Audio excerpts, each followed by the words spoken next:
আসসালামু আলাইকুম রহমতুল্লাহি বরকাত। বিসমিল্লাহ আলহামদুলিল্লাহ ওসলাতু আসসালামু আলা রসুলিল্লাহ ওয়ালা আলিহি ও আসহাবিহি আজমাইন আম্মা বাদ। প্রিয় দর্শক শ্রোতা ভাই বোন, আপনাদের প্রত্যেককে স্বাগত জানাচ্ছি নেক্সাস টেলিভিশনের প্রতিদিনকার আয়োজন বেকম্যানস বিস্কিটস নিবেদিত ইসলামী জীবন বিধানের আজকের পর্বে। আপনাদের সঙ্গে আব্দুল কাহার রয়েছি। আমরা আলোচনা করতে চাই শৈশবই গড়ি ইমানের ভিত্তি এ বিষয়ের উপরে। তার কারণ হলো শিশুর জীবনে শৈশবটা অত্যন্ত গুরুত্বপূর্ণ।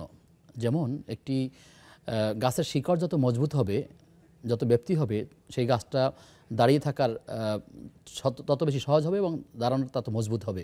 শিকড় যদি দুর্বল হয় গাছটা পড়ে যেতে পারে। ঠিক তেমনিভাবে মানুষের বিশ্বাস যদি একবার শুরু থেকে জীবনের একদম ছোটো বয়সী যখন ইমানের ভিত্তিটাকে মজবুতভাবে গড়ে ওঠা যায়, ইমানের প্রত্যেকটা বিষয়ে পুঙ্খানুপুঙ্খানু বিশ্লেষণ করে যদি সেটা আত্মস্থ করতে পারে, তাহলে ভবিষ্যতে তার বেড়ে ওঠা এবং অন্যান্য কাজগুলো করবা সহজ হয়ে যায়। ঠিক এ বিষয়ে আমরা আলোচনা শুনবো। আমাদের মাঝে আমন্ত্রিত হয়েছেন মিরপুর মাদ্রাসা দারুস সুন্নাহ সম্মানিত মুহাদ্দিস শেখ তানজিল আহমেদের কাছ থেকে। আসসালামু আলাইকুম ওয়া রাহমাতুল্লাহি ওয়া বারাকাতুহু। ওয়ালাইকুম আসসালাম ওয়া রাহমাতুল্লাহি ওয়া বারাকাতুহু। আহলান সাহলান মারহাবা। জাযাকুমুল্লাহ খায়র, বারাকাল্লাহু ফিক। আমাদেরকে স্মরণ করার জন্য।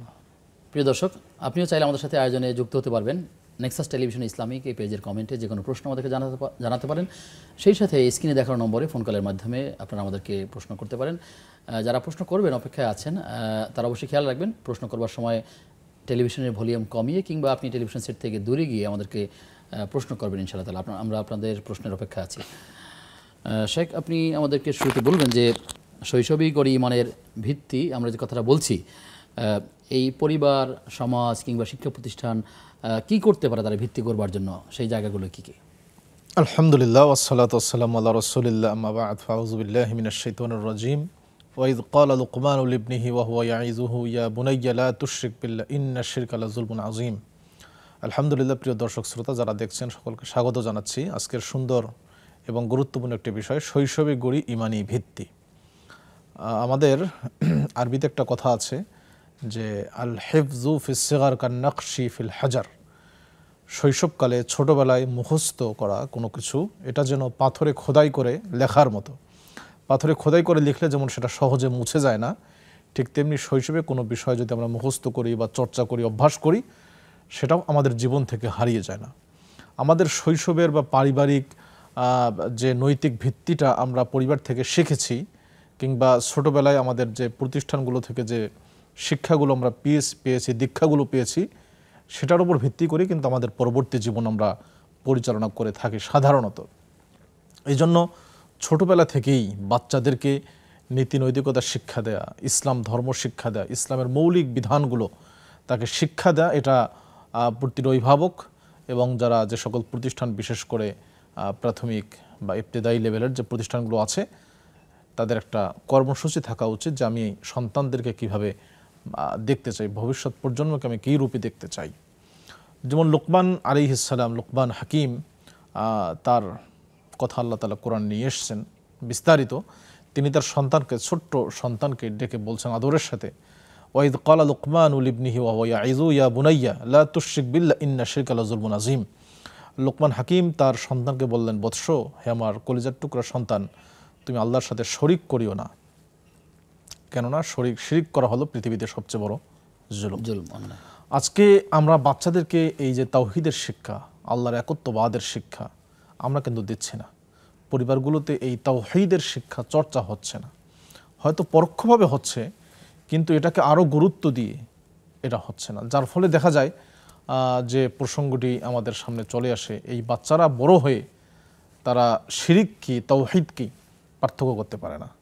তারা পৌত্তলিক ধর্মের যারা অনুসারী, তাদের মূর্তি পূজার অনুষ্ঠানে যায়, অংশগ্রহণ করে, শিরকের প্রতি ঘৃণা বা শিরিক যে কত ভয়ানক গুনাহ এটা না জানার কারণে, ঠিক তেমনি শিরকের সাথে আরও বিভিন্ন শিরক অনুষঙ্গের সাথে তারা নিজেকে জড়িয়ে ফেলে, শিরিক সম্পর্কে ছোটোবেলা থেকে তাকে শিক্ষা না দেওয়ার কারণে। আল্লাহ তাআলা আমাদেরকে, আমাদের পরিবারকে এরকম শিরক মুক্ত জীবনযাপন করার তৌফিক দান করুন। আমিন। প্রিয় দর্শক, কে আছেন আমাদের সাথে? আসসালামু আলাইকুম। হুজুর, আমি একটা প্রশ্ন করতে চাই। জি। মানে আগের যে লোক আছে তারা তো বলে যে ঈদ বা কোরবানির নামাজ মহিলাদের জন্য নয়। কেউ আবার বলে যে পড়া জায়েজ আছে, কেউ বলে যে নাই। কোন এটা কি নামাজ? সঠিক না বেঠিক? জি জি, আর কোনো প্রশ্ন আছে আপনার? না, একটাই তো। জি ঠিক আছে, আপনি থাকুন আমাদের সাথে, আমরা জানবো ইনশাআল্লাহ তাআলা। মোহতারাম, আপনি বলছিলেন যে পরিবারে আসলে আমাদেরকে বাচ্চাদেরকে তাওহীদ শেখাতে হবে। তো অভিভাবকরা কিভাবে এই ইমানের ভিত্তি গড়তে পারেন, তারা কি কি পলিসি অবলম্বন করবেন এক্ষেত্রে? হ্যাঁ, খুবই সুন্দর প্রসঙ্গ। সেক্ষেত্রে প্রথমত আসলে পরিবারের যারা অভিভাবক তাদের নিজেদেরকেও তাওহীদ, শিরক, সুন্নাহ, বিদআত ইত্যাদি ইসলামের যে মৌলিক যে বিধানগুলো, আরকানুল ইসলাম, আরকানুল ঈমান, এগুলো সম্পর্কে তাদেরকেও মৌলিকভাবে জানা থাকতে হবে। সেই সাথে এমন প্রতিষ্ঠানে তাদেরকে ভর্তি করানো বাচ্চাদেরকে যেখানে কমপক্ষে মৌলিক বিষয়গুলো শিক্ষা দেওয়া হয়।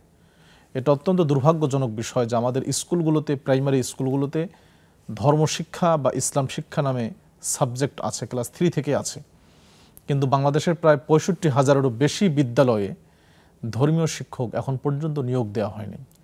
ফলে এই সাবজেক্টগুলো পড়াচ্ছে কারা? অন্যান্য সাধারণ জেনারেল টিচার যারা, তারা এটা পড়াচ্ছে। কোনো কোনো ক্ষেত্রে আশ্চর্যের বিষয় যে হিন্দু ধর্মের শিক্ষক ইসলাম ধর্মের সাবজেক্ট পড়াচ্ছে। তাহলে বাচ্চারা কি শিখবে? এটা চরম অবহেলা এবং অবজ্ঞার দৃষ্টিতে দেখা হচ্ছে। আমরা সেটা দায়িত্বশীলদের নিকটে উদাত্ত আহ্বান জানাবো যেন অচিরেই যারা গ্রহণযোগ্য, ভালো জানেন, তাদেরকে যেন নিয়োগ দেওয়া হয়। আমরা সরকার পক্ষ থেকে এমন একটি বিষয় দেখেছি যে সেখানে গানের শিক্ষক নিয়োগ দেওয়ার বিষয়, আপনি যদি কথা বললেন সেই প্রসঙ্গে বললাম যে প্রাথমিক বিদ্যালয়গুলোতে গানের শিক্ষক নিয়োগ দেওয়ার একটা প্ল্যান চলছে। কিন্তু আমরা মনে করি যে সেখানে তো ধর্মশিক্ষা বেশি প্রয়োজন, বরং ওই যত রকম অভিভাবক আছেন, কয়জন বাচ্চা এমন আছেন যারা গান শেখাতে চায়, বা কয়জন অভিভাবক এমন আছেন তার চেয়ে তো বেশি ধর্ম শিখতে চাচ্ছেন বা ইসলামকে শিখতে চাচ্ছেন। এটা আসলে আমাদের দাবি থাকবে, অবশ্যই এটা আমাদের পলিসি মেকাররাই আসলে এই ইয়ে করে ফেলছে। কিন্তু আমাদের এদেশের 91% মুসলিম, আপনি যদি গণতান্ত্রিক দৃষ্টিভঙ্গি নিয়েও চিন্তা করেন তাহলে দেখবেন যে আপনার গানের টিচার না, অবশ্যই ধর্মীয় টিচার, বিশেষ করে ইসলাম ধর্মের টিচার আপনার নিয়োগের পক্ষে মানুষের মতামত গড়ে উঠবে। এবং এ কারণেই কিন্তু বিগত এই 2-3 বছরেই 300টির মতো প্রাথমিক বিদ্যালয় বন্ধ হয়ে গেছে এই তামাশার কারণে। তো এই জন্য যদি সরকার এখনো সচেতন না হয়, পাবলিক সেন্টিমেন্ট বুঝতে না পারে, মানুষের মাইন্ড রিড করতে না পারে যে মানুষ কি চাচ্ছে, তাহলে কিন্তু সামনের দিনগুলোতে সরকার টাকা খরচ করবে, আমাদের টাকা খরচ হবে, কিন্তু এখান থেকে ফলাফল ভালো আসবে না। কোনটা সেখানে দরকার আর কোনটা সেখানে দরকার না, এই অগ্রাধিকার যদি বুঝতে না পারেন তাহলে তারা যদি ভুল করেন, দায়িত্ব আসলে গোটা জাতিকে বহন করতে হবে। এই জন্য আমরা মনে করি আমাদের জায়গা থেকে আমরা এটা প্রতিবাদ করা উচিত এবং আমরা কামনা করি যে ধর্ম শিক্ষক দেওয়া হয়। অবশ্যই জি, প্রিয় দর্শক কে আছেন আমাদের সাথে? আসসালামু আলাইকুম। ওয়ালাইকুম আসসালাম ওয়া রাহমাতুল্লাহ। বরিশাল থেকে আমি নাদিমুল ইসলাম বলছি। জি ভাই, ধন্যবাদ আপনাকে।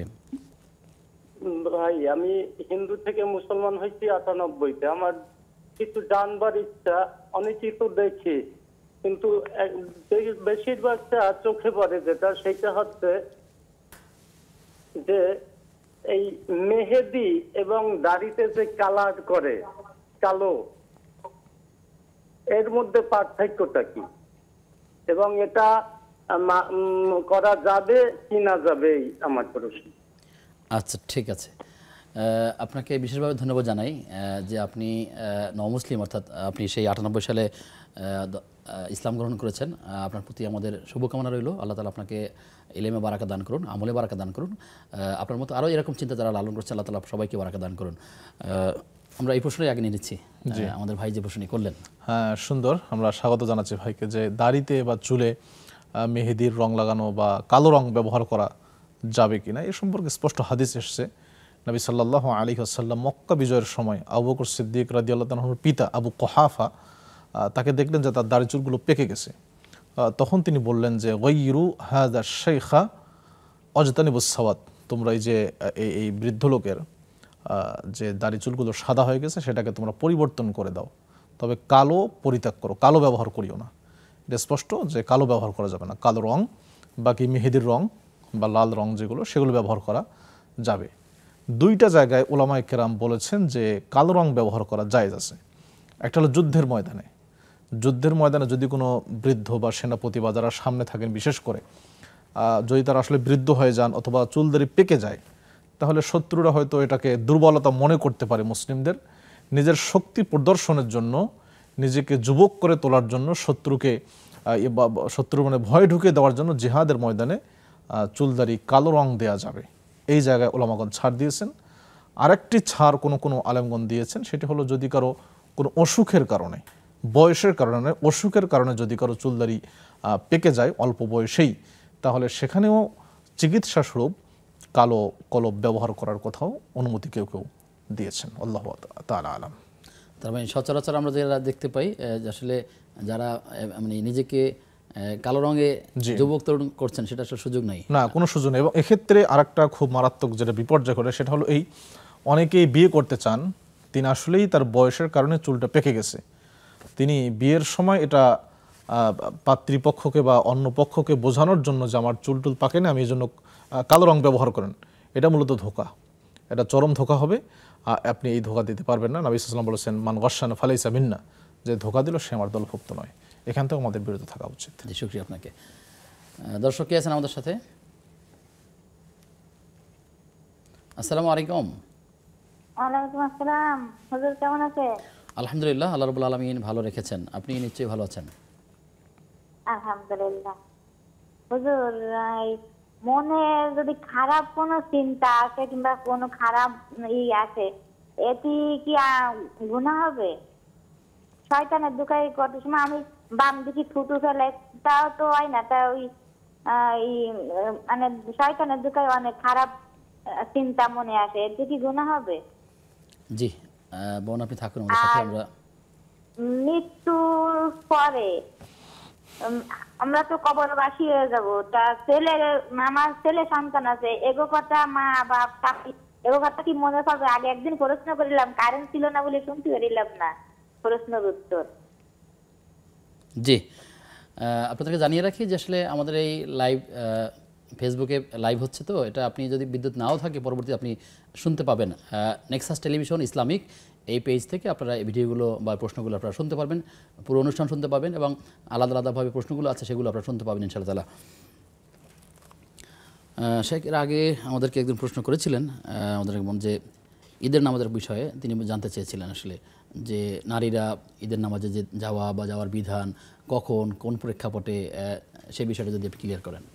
জি, সুন্দর প্রশ্ন। নবী সাল্লাল্লাহু আলাইহি ওয়াসাল্লাম বলেছেন, সহিহ বুখারী, মুসলিমের হাদিস, তিরমিজির হাদিস, বিভিন্ন সব হাদিসের কিতাবে এসেছে, উম্মে আতিয়া আল আনসারিয়া রাদিয়াল্লাহু তাআলা আনহা থেকে বর্ণিত, তিনি বলেন যে আমারনা রাসূলুল্লাহ সাল্লাল্লাহু আলাইহি ওয়াসাল্লাম আন নুখরিজাল হুইয়াজ ওয়া যাওয়াতিল খুদুর, যারা ঋতুবর্তী মহিলা, যারা বিবাহ উপযুক্ত মহিলা, যারা মাত্র কিশোরী হলো এরকম মেয়ে যারা, তাদেরকে সকলকে যেন আমরা ঈদের ময়দানে নিয়ে যাই, রাসূলের নির্দেশনা। তো আল্লাহ রাসূলকে বলা হলো, আল্লাহ রাসূল, যারা ঋতুবর্তী তারা তো নামাজ পড়তে, সালাত পড়তে পারবে না।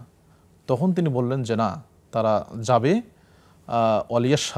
ইয়াশহাদনা দাওয়াতাল মুসলিমিন ওয়াল ইয়াতাজিলনাল মুসাল্লা, তারা নামাজ পড়বে না, কিন্তু মুসলিমরা যে দোয়া করবে সেই দিন, সেই দোয়ায় তারা অংশগ্রহণ করবে, নামাজ থেকে তারা দূরে থাকবে, নামাজ পড়বে না। আরেকজন মহিলা প্রশ্ন করলেন, আল্লাহ রাসূল, ইহদানা লাইসা লাহা জিলবাব, আমাদের এমন অনেক মেয়ে আছে, আমরা গরিব, যাদের জিলবাব অর্থাৎ বোরকার উপরে যে একটা বড় চাদর পরতে হয়, সেরকম চাদর নাই, তো বাইরে গেলে তো এই চাদরটা লাগবে। তখন নবী সাল্লাল্লাহু আলাইহি ওয়াসাল্লাম বললেন, লিতুলবিসহা উখতুহা মিন জিলবাবিহা, তার অপর কোনো বোন যেন তাকে জিলবাব দিয়ে ধার দেয় এবং সেই জিলবাব পরে যেন তারা যান। এটা রাসূলের যুগে এই বিধানটা ছিল, পরবর্তীতে সাহাবায়ে কেরামের যুগে এই বিধান ছিল, এটা চলেই আসছে। তবে সাহাবায়ে কেরামের মধ্যে কেউ কেউ এই আপত্তি তুলেছেন যে আল্লাহ রাসূল এখনকার যদি অবস্থা দেখতেন তাহলে হয়তোবা অনুমতি দিতেন না। এটা সাহাবায়ে কেরামের একটা গবেষণা, কিন্তু যেহেতু রাসূল অনুমতি দিয়েছেন এবং নির্দেশনা দিয়েছেন, সেহেতু এটা পরিবর্তন করার কোনো সুযোগ নেই। এই জন্য ওলামাগণ শর্ত দিয়েছেন, যদি ব্যবস্থাপনা ভালো থাকে, কোনো ধরনের ফিতনার আশঙ্কা না থাকে, তাহলে অবশ্যই মহিলাদেরকেও ঈদের সালাতে উপস্থিত হওয়া বাঞ্ছনীয়।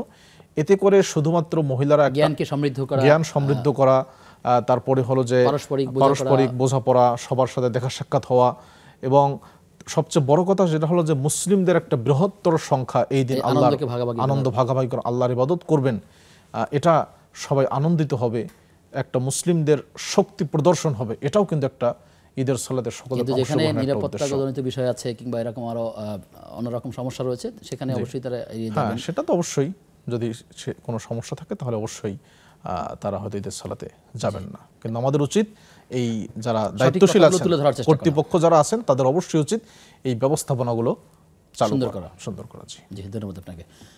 প্রিয় দর্শক, আপনারা দেখছেন বেকম্যানস বিস্কিটস নিবেদিত ইসলামী জীবন বিধান। সময় হয়েছে একটা বিরতির, ফিরছি কিছুক্ষণ পর।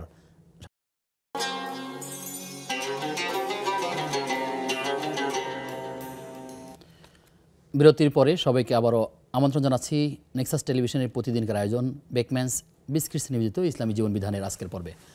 আপনাদের সঙ্গে আব্দুল কাহার রয়েছি, আমার সঙ্গে মেহমান রয়েছেন মুহাদ্দিস তানজিল আহমদ। মোহতারাম আমাদেরকে প্রশ্ন করেছেন আমাদের এক বোন, তিনি বলেছেন যে তার অনেক সময় খারাপ চিন্তা আসে। যদি এরকম করে খারাপ চিন্তা কারো আসে, তাহলে তো কোনো গুনাহ হবে কিনা? যে সম্পর্কে একটা হাদিস, সহিহ মুসলিমের একটা হাদিস, নবী সাল্লাল্লাহু আলাইহি সাল্লাম বলেন, ইন্নাল্লাহা তাজাওয়াজা আন উম্মতি মা হাদাসাত বিহি আনফুসুহা মা লাম তাতাকাল্লাম বিহি। আমার উম্মতের মধ্যে তাদের যে চিন্তা উদয় হয়, এই চিন্তাগুলোকে আল্লাহ তাআলা ক্ষমা করে দিয়েছেন যতক্ষণ না সেই চিন্তা যা আসে সেটা মুখ দিয়ে উচ্চারণ করে অথবা আমল করে, বাস্তবায়ন করে।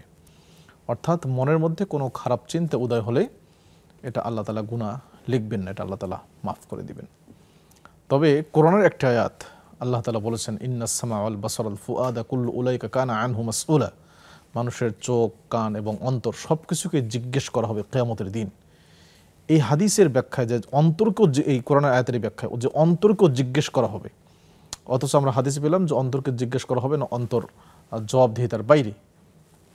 এর ব্যাখ্যায় সহিহ মুসলিমে আরেকটি হাদিস এসেছে, আর সেখানে নবী সাল্লাল্লাহু আলাইহি ওয়াসাল্লাম বলেছেন, যখন কোনো বান্দা কোনো কাজ করার দৃঢ় পরিকল্পনা করে বা খারাপ কাজ করার দৃঢ় পরিকল্পনা করছে, তখন আল্লাহ তাআলা গুনাহ লেখেন একটা।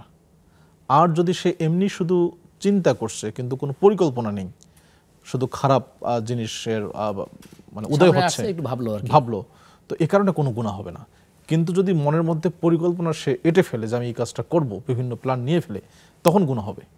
তখন এই ব্যাখ্যাটাই হলো ওই আয়াতের ব্যাখ্যা, যে অন্তরকেও জিজ্ঞেস করা হবে। আর সাধারণত আমাদের যেটা হয়, আমাদের বোন যেটি প্রশ্ন করছে, অনেক সময় খারাপ চিন্তা উদয় হয়, এটার কারণে কোনো গুনাহ হবে না। সেক্ষেত্রে বেশি বেশি আউযু বিল্লাহি মিনাশ শাইতানির রাজিম, শয়তানের ইয়ে থেকে আশ্রয় চাওয়া, পানাহ চাওয়া, এই আউযু বিল্লাহি মিনাশ শাইতানির রাজিম বেশি করে পড়তে হবে, ইস্তেগফার বেশি করে পড়তে হবে, আস্তাগফিরুল্লাহ। তাহলে আশা করা ইনশাআল্লাহ মনের মধ্যে যে শয়তানের ওয়াসওয়াসা, কুমন্ত্রণা আসে, সেটি দূর হয়ে যাবে ইনশাআল্লাহ। এরকম সমস্যা থেকে আল্লাহ তাআলা আমাদেরকেও হেফাজত করুন। আমিন। প্রিয় দর্শক, কে আছেন আমাদের সাথে? আসসালামু আলাইকুম। ওয়ালাইকুম আসসালাম ওয়া রাহমাতুল্লাহ। হ্যাঁ হুজুর, জি, আমরা শুনছি, আপনি প্রশ্ন করুন। টাকা দিব, মনে করেন কিছু টাকা দিয়ে এটা দেওয়া যাবে কি? আপনার প্রশ্নটা তো আমি ভালো শুনতে পাইনি, আপনি যদি আরেকবার করেন। আসসালামু আলাইকুম। জি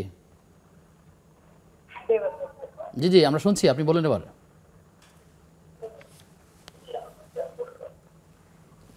হ্যালো, আসসালামু আলাইকুম। ওয়ালাইকুম আসসালাম ওয়া রাহমাতুল্লাহ।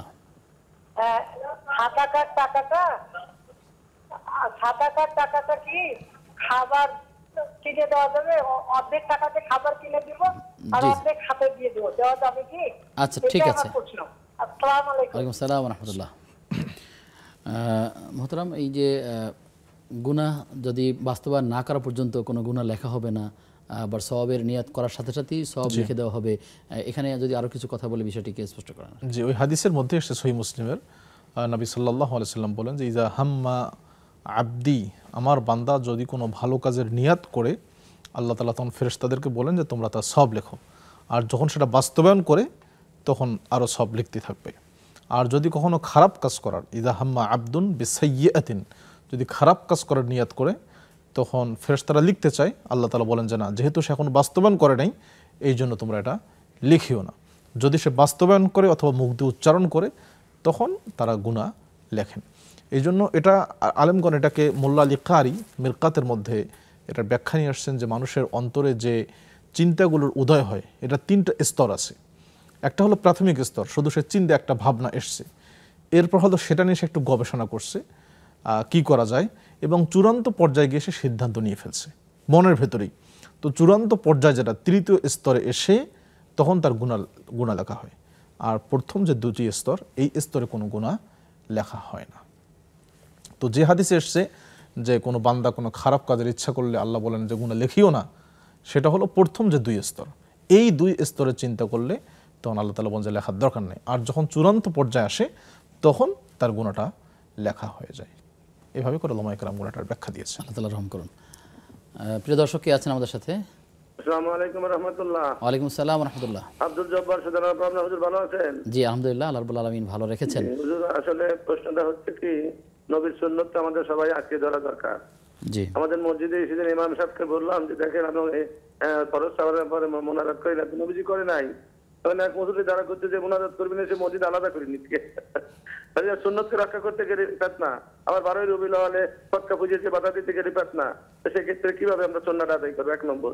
আর 2 নম্বর প্রশ্ন হচ্ছে কিয়ামত যেদিন সংঘটিত হবে তখন মানুষ এবং পশু পাখি এবং গাছপালা পাহাড় পর্বত সব কি একসাথেই ধ্বংস হয়ে যাবে না ধাপে ধাপে ধাপে ধাপে? আসসালামু আলাইকুম। ওয়ালাইকুম আসসালাম ওয়া রাহমাতুল্লাহ। আপনি থাকুন আমাদের সাথে, আমরা জানবো ইনশাআল্লাহ তাআলা। মোহতারাম, প্রশ্ন রয়েছে যে মৃত্যুর পর ছেলে সন্তান যদি দোয়া করে কিংবা কবরের কাছে যায়, মৃত্যু ব্যক্তি যিনি তিনি এটা আসলে বুঝতে পারেন কিনা, আর দুনিয়ার জীবনের পরে পরকালেরই কোনো অংশে আবার যখন উঠবে তখন আবার এই দুনিয়ার সন্তানদের কথা বা দুনিয়ার জীবনের কথা এটা মনে থাকবে কিনা বা আসবে কিনা? জি, চমৎকার প্রশ্ন। তো মৃত্যু ব্যক্তির নিকটে কবরস্থানে গিয়ে দোয়া করা, জিয়ারা করা, তাদের জন্য আল্লাহর নিকট ক্ষমা প্রার্থনা করে যদি নিকটাত্মীয়রা করে বা বাচ্চারা করে, তাহলে হাদিসে যেটা এসছে যে মৃত্যু ব্যক্তি পুরোপুরি বুঝতে না পারলেও একটা অনুভব করে যে হ্যাঁ আমার কাছে কেউ এসছে, আমার জন্য কেউ দোয়া করছে, এরকম একটা অনুভূতি, উপলব্ধি তার মধ্যে আসে, যেটাকে বলে ওয়াহশাত, অর্থাৎ একাকিত্ব কিছুটা দূর হয়। উনসা অর্থাৎ কেউ তার সাথে এসছে, এই অনুভূতিটা একটু তার মধ্যে জাগ্রত হয়, তাকে ভালো লাগে। এই জন্য আল্লাহ রাসূল সাল্লাল্লাহু আলাইহি ওয়াসাল্লাম প্রায় কবর জিয়ারত করতেন, প্রায় প্রতি রাতে কবর জিয়ারত করতেন। আয়েশা সিদ্দিকা বলছেন যে আল্লাহ রাসূল প্রতি রাতে, আমার সাথে যেদিন পালি থাকতো প্রতি রাতেই তিনি কবর জিয়ারত করতেন বাকিয়াল কারকাতে। এবং তিনি নির্দেশনাও দিয়েছেন যে কুনতু নাহাইতুকুম আন জিয়ারাতিল কুবুর ফাজুরুহা ফাইন্নাহা তুযাক্কিরুল আখিরা। আমি আগে কবর জিয়ারত নিষেধ করেছিলাম, কিন্তু তোমরা এখন কবর জিয়ারত করো, কবর জিয়ারত আখিরাতের কথা স্মরণ করিয়ে দেয়। তো সেখানে গেলে পরে মাইয়েতের এটা বুঝতে পারে যে কেউ একজন এসছেন, হয়তো বা পুরোপুরি বুঝতে না পারলেও কিছুটা উপলব্ধি তার মধ্যে আসে, এটা ভালো। আর একটা হলো যে মৃত্যু পরবর্তী জীবনে যখন সবাই আমরা একসাথে উঠব, দুনিয়ার এই কথাগুলো স্মরণ থাকবে কিনা বা আমরা পরস্পরকে চিনব কিনা? অবশ্যই চিনব, সেটা তো কোরআনেই এসছে। আল্লাহ তাআলা কোরআনুল কারীমে বলেছেন ইয়াউমা ফিররুল মারউ মিন আখিহি ওয়া উম্মিহি ওয়া আবিহি ওয়া সাহিবাতিহি ওয়া বানি। সেদিন মানুষ তার পিতামাতার থেকে, সন্তানের থেকে, স্ত্রীর থেকে পলায়ন করবে। তো যদি আমি নাই চিনি তাহলে তার কাছ থেকে পলায়ন করবো কেন? আমি চিনি যে ইনি আমার স্ত্রী, ইনি আমার সন্তান, আমার নিকট এসছে আমার তাকে উপকার করার জন্য। তো যেহেতু আমি আজকে নিজেই বিপদে পড়ছি, এই জন্য তাদের থেকে আমি পলায়ন করব। অবশ্যই কিয়ামতের ময়দানে আমরা একে অপরকে চিনতে পারবো। আর জান্নাতে গেলে তো অবশ্যই, এমনকি হাদিসে এসছে যে বাচ্চারা যদি পিতামাতা জাহান্নামে হয়, এমন এসছে যে সেই পিতামাতাকে নেককার সন্তান দোয়া করে আল্লাহর নিকট সুপারিশ করে, যদি আল্লাহ তাআলা সুপারিশের অনুমতি দেন তাহলে তাদেরকে জান্নাতেও নিয়ে যেতে পারবে। অথবা জান্নাতে গিয়েছে কিন্তু সন্তানের মর্যাদা বেশি, পিতামাতার মর্যাদা কম, তারা নিচের জান্নাতে আছেন, তখন সন্তান আল্লাহর নিকট দোয়া করে সুপারিশ করে পিতামাতাকে একই জান্নাতে, একই মানের জান্নাতে নিয়ে যেতে পারবে। তো অবশ্যই চিনতে পারবে।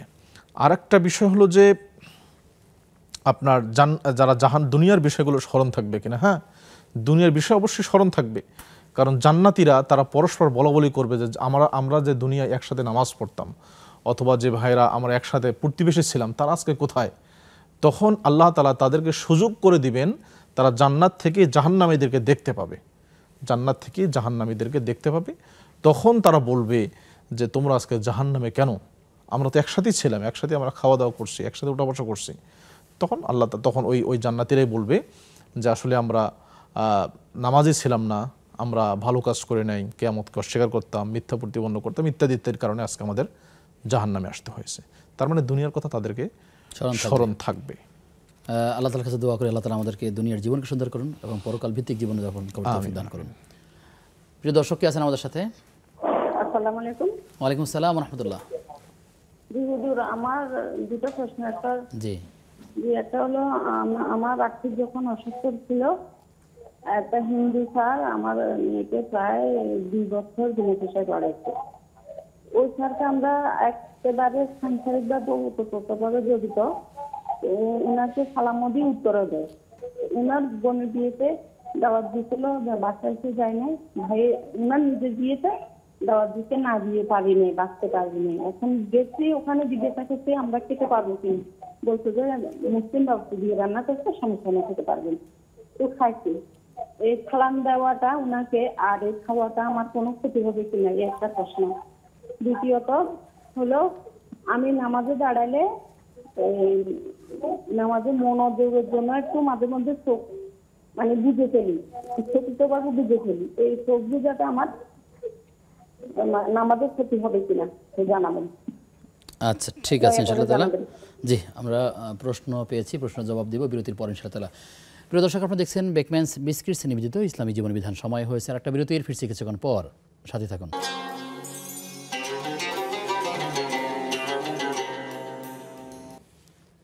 বিরতির পরে সবাইকে আবারও আমন্ত্রণ নেক্সাস টেলিভিশনের প্রতিদিনকার আয়োজন বেকম্যানস বিস্কিটস নিবেদিত ইসলামী জীবন বিধানের আজকের পর্বে। আপনাদের সঙ্গে আব্দুল কাহার রয়েছি, আমার সঙ্গে মেহমান রয়েছেন মুহাদ্দিস তানজিল আহমদ। মোহতারাম, আমাদেরকে এক ভাই প্রশ্ন করলেন যে তিনি যেই মসজিদে সালাত আদায় করেন সেখানে ইমামকে তিনি অনেকবারই বলেছেন সম্মিলিত মোনাজাত না করবার জন্য বা অন্যান্য বিষয়গুলো তিনি দৃষ্টি আকর্ষণ করেছেন, কিন্তু তিনি এটাকে ভালোভাবে রিসিভ করেন নাই। তো আসলে এই মুহূর্তে তার করণীয় কি? মসজিদ পরিবর্তন করা, নাকি আসলে দাওয়াতি কাজ চালিয়ে যাওয়া, নাকি বিকল্প কিছু আছে? জি, সুন্দর প্রসঙ্গ। অনেক বড় উত্তর আসলে দিতে হবে এটার জন্য, কিন্তু আমাদের সময় যদি সংক্ষিপ্ত।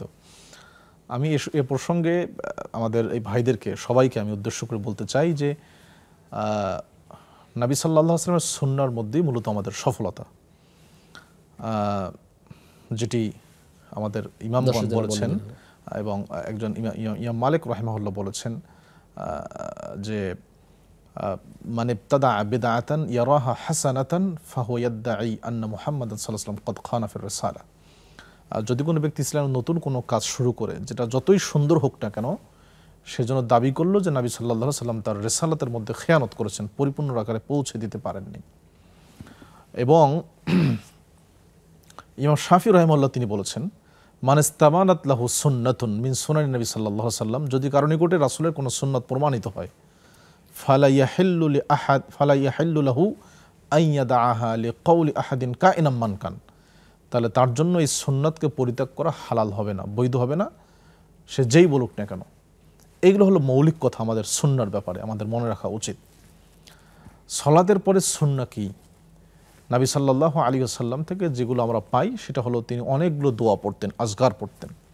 হাদিসের সমস্ত হাদিসের কিতাবে সেগুলো আমল করা, কিন্তু আমার ভাই প্রশ্ন ছিল যে আসলে তাকে দাওয়াত দেওয়ার পরে তিনি ভিন্নভাবে তাকে বলার চেষ্টা করেন আর কি, তো এক্ষেত্রে তিনি কি করবেন? না, এক্ষেত্রে একটা হলো যে তিনি এটাকে মানতে পারছেন না ইমাম সাহেব, তিনি কোনোভাবে এটাকে ছাড়বেন না। এটার ক্ষেত্রে আমাদের মুসল্লি ভাইয়ের কর্তব্য কি? মুসল্লি ভাইকে বলবো আপনি দাওয়াত দিয়ে যান, তাকে অবশ্যই সুন্নাহর ব্যাপারে উৎসাহিত করেন। আপনি দেখেন যে মুফতি ফয়জুল্লাহ সাহেব ধৈর্য ধরুন, এখানে আরো কিছু কথা আছে, ওই আমরা দর্শককে বলবো ধৈর্য ধারণ করতে। তিনি অবশ্যই এবং তিনি দাওয়াতি কাজ চালিয়ে যাবেন। আপনি এখানে আপনি মসজিদ আলাদা করা বা ইত্যাদি এটার কোনো প্রয়োজন নেই, কিন্তু আপনি আপনার দাওয়াতি কাজ সুন্দরভাবে বিনয়ের সাথে আপনি তাকে বলে যান এবং তার জন্য দোয়া করুন, আল্লাহ যেন তাকে এটা বোঝার, মুখোমুখি বিদ্বেষ শত্রুতা ভাবে দাওয়াত দেওয়ার আপনার লাস্তা আলাইহিম বিমুসাইতির, আপনাকে তো এই দায়িত্ব দেওয়া হয় না যে তাকে মানাতেই হবে। আপনি আপনার কাজ করে যাবেন, তিনি মানবেন না সেটা আল্লাহ তাআলার দায়িত্ব, কিন্তু আপনার উচিত এই দাওয়াতি কাজগুলো করে যাওয়া। এবং আমরা সেই যারা আছেন এই দায়িত্বে তাদেরকে আমরা অনুরোধ করবো, যেহেতু আল্লাহ তাআলা আপনাকে সম্মানের জায়গায় রেখেছেন ইমামতের, তারাও সেই সঠিকভাবে দায়িত্ব পালন করবেন, আমরা সেই প্রত্যাশা করছি, সুন্নাহকে অনুসরণ করবেন। প্রিয় দর্শক কে আছেন? আসসালামু আলাইকুম। দর্শক কে আছেন? আসসালামু আলাইকুম। আসসালামু আলাইকুম। জি, আসসালামু আলাইকুম। ওয়ালাইকুম আসসালাম ওয়া রাহমাতুল্লাহ। হুজুর, আমি একটা প্রশ্ন করতে চাই। জি, সেটা হচ্ছে যে আমার স্বামী টাকা পয়সা নিতে আমাদেরকে দিতে চায় না, উনি ওনার মাধ্যমে কাছে রাখতে চায়। উনি বলছে যে না, মহিলাদের মাধ্যমে দেওয়াটা ঠিক হয় না। এবার আমি অনেক সময় আমার কাছ থেকে 2 টাকা নিয়ে নিই, সেই টাকা কি আমি এমনিতে মানে কারো মানে দিতে পারবো কিনা, মানে গরিব অসহায়, মানে আমার অনেক লোন থাকবো দিতে, মানে এরকম দিতে পারবো কিনা, সাহায্য করতে পারবো কিনা আমার ওই টাকা দিয়ে? জি, প্রশ্ন পেয়েছি, আপনি থাকুন আমাদের সাথে, আমরা জানবো ইনশাআল্লাহ।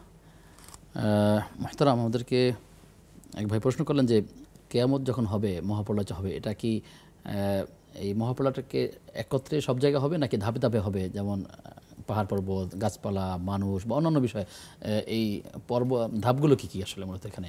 আচ্ছা, এ সম্পর্কে আসলে কোরআনুল কারিমে বা হাদিসে যেটি এসছে সেটা হলো বিপর্যয়টা মূলত জমিন থেকেই শুরু হবে। বিপর্যয়টা, কিয়ামত যেটা শুরু, সেটা জমিন থেকে শুরু হবে। জমিনে পাহাড় পর্বত সব তুলার মতো হয়ে যাবে, এরপর নদীগুলো শুকিয়ে যাবে, সব সমতল হয়ে যাবে, মেঘ আসমান সব, এরপরে মূলত আসমানের বিপর্যয়টা শুরু হবে, সেটা আরো মহা বিপর্যয়। চন্দ্র সূর্য ধসে পড়বে, আকাশ ফেটে পড়বে, ইত্যাদি ইত্যাদি যেগুলো আসছে। তো বিপর্যয়টা মূলত জমিন থেকে শুরু, এরপর সেটা ধাপে ধাপে আসমানে যাবে।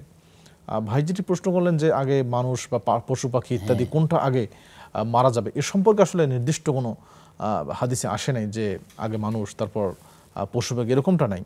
কিন্তু বিপর্যয়টা মূলত জমিন থেকে শুরু হবে, এরপরে সেটা আসমানও সেই বিপর্যয়টা চলে যাবে। আমাদের এতটুকুই জানা, আশা করি বুঝতে পেরেছেন। আমাদের এক ভাই প্রশ্ন করলেন যে আমাদের প্রতিবেশী অনেক সময় হিন্দু ভাইরা থাকেন, সামাজিক কারণে আমরা তাদেরকে ভাই বলতেই হয়, তো যখন এদেরকে সালাম দেয়া, তাদের বাড়িতে খাওয়া দাওয়া করা, তাদের সাথে সুসম্পর্ক রাখা, এই বিষয়গুলো আসলে মৌলিক নীতিমালা কি? জি, দুইটা জিনিস। একটা হলো যে অমুসলিমদেরকে সালাম দেয়া, আর তাদের সাথে খাওয়া দাওয়া করা বা তাদের দাওয়াত গ্রহণ করা বা তাদেরকে দাওয়াত দেওয়ার বিষয়গুলো কি? আর নবী সাল্লাল্লাহু আলাইহি ওয়াসাল্লাম বলেছেন, তিরমিজির হাদিস, হাদিসটি সহিহ, লা তাবদাউল ইহুদা ওয়ান নাসারা, লা তাবদাউ বিসসালামি আল ইহুদা ওয়ান নাসারা, তোমরা ইহুদি নাসারাকে আগে সালাম দিও না। ইহুদি নাসারা যারা আহলে কিতাব, আর যারা হিন্দু তারা তো আহলে কিতাব নন, তারা মানবরচিত ধর্ম পালন করে, ঐশ্বরিক কোনো ধর্ম পালন করে না। ইহুদি খ্রিস্টানরা তারা ধর্মকে বিকৃত করে পালন করে, কিন্তু সেটা দুইজন নবীর ধর্ম তারা পালন করে। তো সেই আহলে কিতাব যারা ইহুদি নাসারা, তাদেরকেই আগেই সালাম দেয়া নিষেধ। কাজে যারা পৌত্তলিক, তাদেরকে আগে সালাম দেওয়ার প্রশ্নই আসে না। দ্বিতীয়ত, তারা যদি সালাম দেয়, সামাজিকতার কারণে তারা শিখে গেছে এবং সালাম অনেক সময় দেয়, তখন আমরা সালামের জবাবে কি বলবো? সেটিও হাদিসে এসেছে, আমরা সালামের জবাবে বলবো ও আলাইকা বা ও আলাইকুম, তোমাদের উপরেও, শেষ। কিন্তু ও আলাইকা সালাম, ও আলাইকুম আসসালাম, এটা বলা যাবে না। তারা যদি খুব ভালোভাবে উত্তর দেয়, মুসলিমরা যেভাবে দেয় ওইভাবে যদি সালাম প্রদান করে, তার বিপরীতেও কি ওয়ালাইকুম বলা? হ্যাঁ, যে শুধু ওয়ালাইকুম বলা, আর কোনো কিছু বলা যাবে না। আর যদি এমন হয় সালাম দিতেই হচ্ছে, অথবা 3-4 জন একসাথে আছে, সেখানে মুসলিমও আছে অমুসলিমও আছে, এরকমটা যদি আপনি এখন মুসলিমকে সালাম দিতে যাচ্ছেন, তখন একটা পদ্ধতি আছে, সেটা হলো আসসালামু আলা মান ইত্তাবা আল হুদা, যে হেদায়েত অনুসরণ করে চলে, মানে ইসলামের উপর যে আছে তার উপরে শান্তি বর্ষিত হোক। কারণ অমুসলিমের জন্য আপনি শান্তি চাইতে পারেন না, অমুসলিমের জন্য আপনি হেদায়েত চাইবেন। শান্তি বলতে এমনি জাগতিক যে বিষয়গুলো সেগুলো তো আছেই, কিন্তু রহমত, আল্লাহ তাআলার বিশেষ করুণা, এটা মুসলিমদের জন্য হেদায়েত দান করুন, আমরা সেই দোয়াগুলো করতে থাকব। হেদায়েতের দোয়া আমরা করব, অবশ্যই হেদায়েতের দোয়া করব।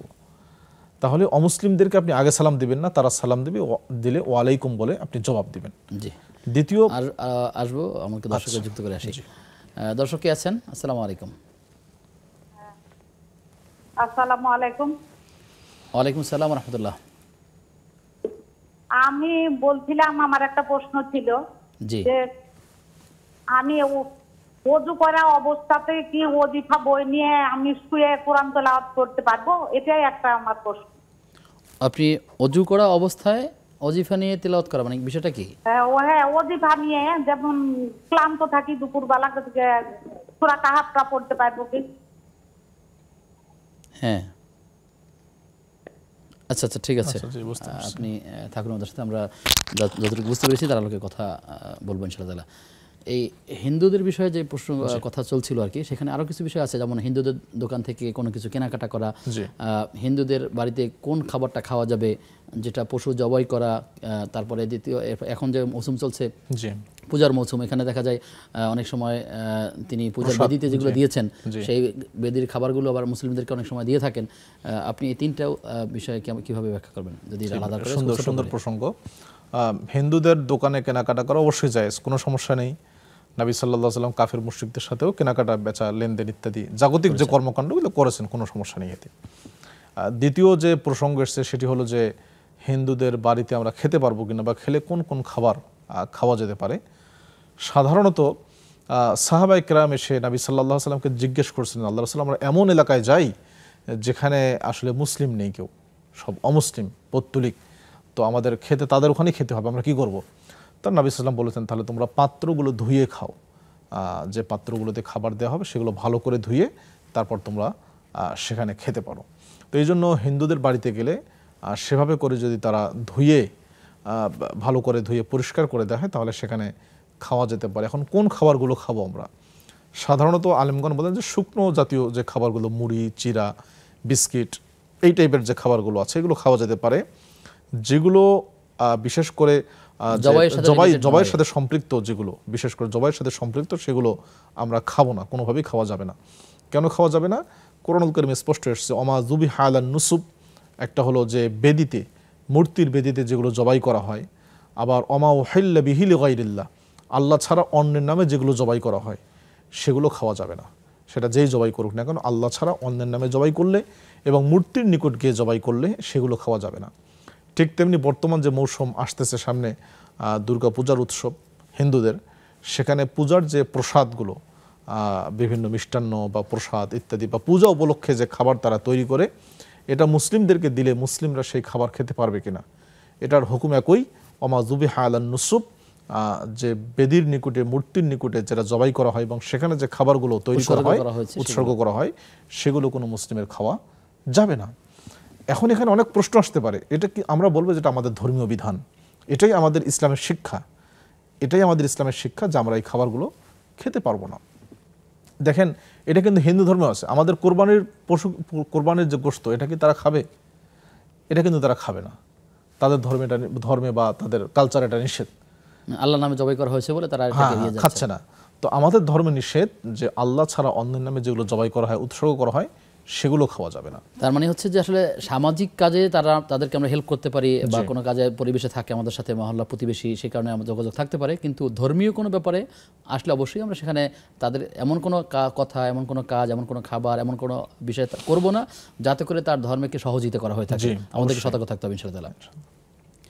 প্রিয় দর্শক, আপনারা দেখছেন বেকম্যানস বিস্কিটস নিবেদিত ইসলামী জীবন বিধান। সময় হয়েছে সর্বশেষ বিরতির, ফিরছি কিছুক্ষণ পর, সাথে থাকুন।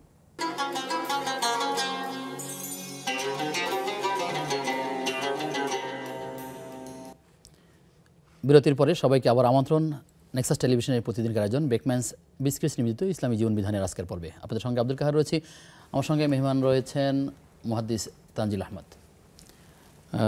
মোহতারাম আমাদেরকে প্রশ্ন করেছেন যে সাদাকার টাকা তিনি সাদাকা করে মানত করেছেন বা সাদাকা দিবেন, এই টাকাটা খাবার কিনে দিতে চাচ্ছেন অর্ধেক টাকা দিয়ে, আর অর্ধেকটা টাকা দিতে চাচ্ছেন, এটা নিয়ে করা যাবে কিনা? আর সেই সঙ্গে বলবেন আসলে এই যে মানত, সাদাকা এবং জাকাত বা সাধারণ দান পার্থক্য কী?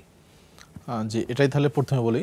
জাকাত তো একটা নেশাব পরিমাণ, নির্দিষ্ট সম্পদের উপরে নির্দিষ্ট পরিমাণ হলে পরে নির্দিষ্ট সময় নির্দিষ্ট ব্যক্তির নিকটে নির্দিষ্ট খাতে ব্যয় করতে হয় জাকাত। আর সাদাকা যেটি সাধারণ দান, সেটা হলো গরিব দুঃখী লোক যারা বিশেষ করে প্রয়োজনীয় লোক তাদেরকে দান করা, এটা হলো সাধারণ দান। আর একটা হলো মান্নত বা নজর, এটা হলো কোনো কাজ যেন হয় এই উদ্দেশ্যে, আল্লাহর উদ্দেশ্যেই মান্নত করা যে আমার এই কাজটা হলে আমি এত টাকা দান করব বা এতদিন রোজা রাখবো ইত্যাদি ইত্যাদি। এটা আল্লাহর নামেই করতে হবে, অন্য কারো নামে করা শিরক হবে তখন। তো আমাদের বোন যেটি প্রশ্ন করলেন যে সাদাকা, যদি সাদাকা হয়, আমাদের দেশীয় অঞ্চলে সাদাকা বলতে কি বোঝায় আসলে? যেমন কেউ বলছে আমি সদকা করব, এই সদকার দ্বারা আসলে তারা সদকা বলতে আসলে সাধারণ দান, সাধারণ দান, এটা জাকাতও নয়, এটা মান্নত নয়, সাধারণ দান। যদি এমনটা হয় যে এই কাজটা হলে আমি সদকা করব, তাহলে সেটা আসলে মূলত সদকা না, হ্যাঁ, যেটা এটা মান্নত হয়ে যাবে, এটা মান্নত হয়ে যাবে। তো সাধারণ দান যেটা সাদাকা, সাধারণ দান, এই সাধারণ দান আপনি যদি নিয়াত করেন যে আমি 10,000 খাবার দেবো, কিছু টাকা দেবো, কোনো সমস্যা নেই, আপনি পুরোটা খাবার দিতে পারেন, পুরোটা টাকা দিতে পারেন, যেটা ভালো মনে করেন গরিব দুঃখী লোকের যেটাতে উপকার হয়, কল্যাণ হবে, আপনি সেই হিসেবে এটা দিতে পারবেন, এতে শরীয়ত কোনো বাধা নিষেধ করে। জি, শুকরিয়া আপনাকে। আমাদেরকে আরেকবার প্রশ্ন করলেন যে সালাতে দাঁড়ানোর সময় অনেক সময় বিভিন্ন চিন্তা আসে, তখন তিনি হঠাৎ করে কখনো কখনো অজানা চোখ বন্ধ করে ফেলেন, এই নামাজের মধ্যে চোখ বন্ধ করে সালাত আদায় করলে কোনো সমস্যা হবে কিনা? জি, সালাতের মধ্যে চোখ বন্ধ করা হাদিসে নিষেধ এসেছে এবং হাদিসের ভাষাটা এরকম যে ভেজা বেড়াল এরকম একটি শব্দ এসছে হাদিসে। সলাতে চোখ বন্ধ করা যাবে না, সলাতে চোখ খুলে রেখেই সলাত বা নামাজ পড়তে হবে। নবী সাল্লাল্লাহু আলাইহি ওয়াসাল্লাম চোখ বন্ধ করে সলাত পড়তেন না। এটা হলো সুন্নাহ। অজান্তে যদি এমন হয়ে যায় যে তিলাওয়াত করতে করতে কিংবা বেখেয়ালে চোখ বন্ধ হয়ে যায় আবার খুলে রাখেন, এতেও কি বাতিল হয়ে যাবে? এটা তো হলো যে বেখেয়ালে, যদি তার খেয়াল না থাকে তাহলে তো সেটা মাফ, সেটা সমস্যা নেই। তবে চেষ্টা করা উচিত যে সলাতে চোখ খুলেই রাখা। আর যেটি বললেন যে মনোযোগ বৃদ্ধির জন্য, মূলত মনোযোগটা আপনি যদি তেলাওয়াতের অর্থগুলো অনুধাবন করতে পারেন, যে আজকারগুলো আছে সলাতে সেগুলোর অর্থ যদি বুঝে পাঠ করেন তাহলে আশা করি মনোযোগ বৃদ্ধি পাবে ইনশাআল্লাহ। শেখ, আমাদের হাতে খুব বেশি সময় নেই, আমরা খুব ছোটো ছোটো করে মৌলিক কথাগুলো শুনবো। স্বামী টাকা দিতে যাচ্ছে না, তিনি তার থেকে যে পরবর্তীতে টাকাগুলো পান বা তাকে দেন, সেই টাকা দিয়ে তিনি দান করা বা অন্যান্য কাজ করতে পারবেন কিনা? যে স্বামী যদি স্ত্রীর যেগুলো নিড প্রয়োজন, তার প্রয়োজনীয় একেবারে যেগুলো প্রয়োজন সেগুলো যদি না দেন, তাহলে স্ত্রী স্বামীর অর্থ থেকে গোপনে নিতে পারবেন, অপচয় করে নয়, অতিরিক্ত নয়, যেটা তার প্রয়োজন না হলেই নয়। আর যদি স্বামী তাকে প্রয়োজনীয় যা কিছু দেন সেখান থেকে যদি স্ত্রী জমান, সেখান থেকে দান করলে অবশ্যই সেই স্ত্রীরও সব হবে, স্বামীরও। আর স্বামীদেরকে এরকম কঠোর হওয়া উচিত না, বরং এটা দুজনের বোঝাপড়ার বিষয়, এখানে অপরকে বুঝবেন, আমরা সেই কাউন্সিলিং করার। ওয়াশিরুহুন্না বিল মারুফ, আল্লাহ বলেছেন যে তাদের সাথে ভালো আচরণ করো স্ত্রীদের সাথে। জি, প্রশ্ন করেছেন যে অজু অবস্থায় কেউ যদি শুয়ে শুয়ে বা হেলান দিয়ে কোনো সূরা ওয়াজিফা দেখে দেখে পড়েন, সেটা করতে পারেন কিনা? অবশ্যই পারেন। আল্লাহ কোরআনে বলেছেন আল্লাযীনা ইয়াযকুরুনাল্লাহা কিয়ামান ওয়া কুউদান ওয়া আলা জুনুবিহিম, যারা আল্লাহর জিকির করে বসে বসে শুয়ে শুয়ে দাঁড়িয়ে সর্বাবস্থায় পড়া যাবে, কোনো সমস্যা নেই। তবে কোরআন তেলাওয়াতের বিষয়টা আমরা অনুরোধ করব যে বসে সুন্দর করে কিবলামুখী হয়ে আদবের সাথে তেলাওয়াত করা। মুখস্থ তো করতে পারবেন, মুখস্থ অবশ্যই চাইলে তেলাওয়াত করতে পারবেন, হ্যাঁ, সেটা যদি মাসহাব নিয়ে শুয়ে শুয়ে বা হ্যাঁ সেভাবে তিনি করবেন না। হ্যাঁ, সেভাবে করবেন না, মুখস্থ অবশ্যই তিনি সর্বাবস্থায় করতে পারবেন, কোনো সমস্যা নেই। অনলাইনে কিছু প্রশ্ন আছে, আমরা খুব ছোট করে উত্তর দিব। আফিফা দিল সিদ্দিকা তিনি বলেছেন যে আমি শুনেছি মেহেদি এবং কলব দুটো একই রকম হুকুম, দুটো পড়লে পরে, এই বক্তব্য সঠিক কিনা? মেহেদি এবং কলব, হ্যাঁ, যদি মেহেদি এমন হয় যে সেখানে কলব পড়ছে, বিশেষ করে বর্তমান যে কেনা মেহেদিগুলো, যদি কলব যদি আপনার প্রলেপ পড়ে তাহলে সেটা উজু হবে না সেখানে। আর গাছের পাতা মেহেদি, গাছের পাতার মেহেদি না, সেটা প্রলেপ পড়বে না, সেটাতে প্রলেপ পড়ে, সেটাতে কোনো সমস্যা নেই। জি, প্রশ্ন করেছেন একটা যে আমার ড্রাইভার যদি আমাকে সালাম দেয় তাহলে আমি কিভাবে উত্তর দিব, সে হিন্দু? আচ্ছা, আপনি ওই বলবেন যে ওয়ালাইকা বা ওয়ালাইকুম, ওয়ালাইকুম বা ওয়ালাইকা, শেষ ওয়ালাইকুম আসসালাম বলা যাবে না। জি, আরেকজন প্রশ্ন করেছেন যে আমার বিয়ে হচ্ছে না, দীর্ঘদিন আমি চেষ্টা করছি, আমি নেকামল করছি, তাহাজ্জুদের সালাত আদায় করছি, নামাজ পড়ছি, কোরআন তেলাওয়াত করছি, আসলে আমার কোনো বিশেষ কোনো আমল আছে কিনা এক্ষেত্রে?